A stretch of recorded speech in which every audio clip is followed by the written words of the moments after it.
Over the last several videos, I have been discussing, encouraging, and borderline begging followers of Jesus to love the people around them. Now, this isn't just for you. I have to say it this way. This is for me as well. I don't speak as someone that has perfected love by any means.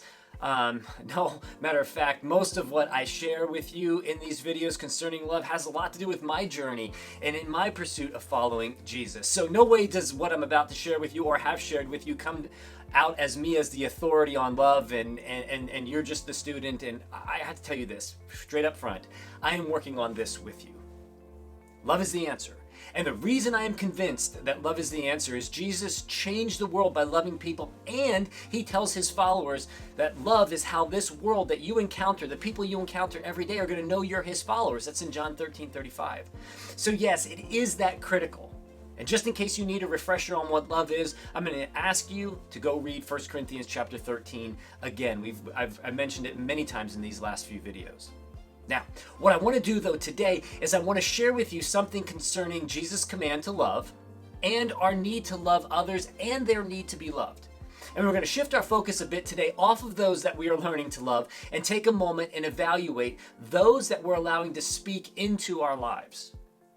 The reason I'm saying that is just this week I heard a pastor named Albert Tate out in Los Angeles make this statement, and I quote, he said, "Anyone that makes you feel better about loving your neighbor less is godless." Who?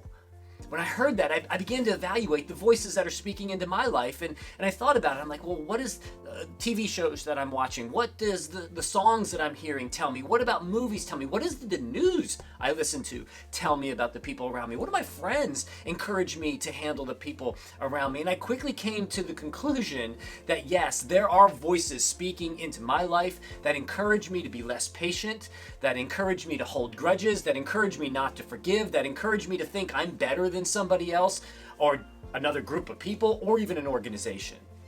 And so what I began to do, and I'm going to encourage you to do the same, is this. Consider that, is there someone or a group of people or a segment of the population or an organization that the voices that are speaking into your life are telling you that you don't need to love them or they're not worthy of your love?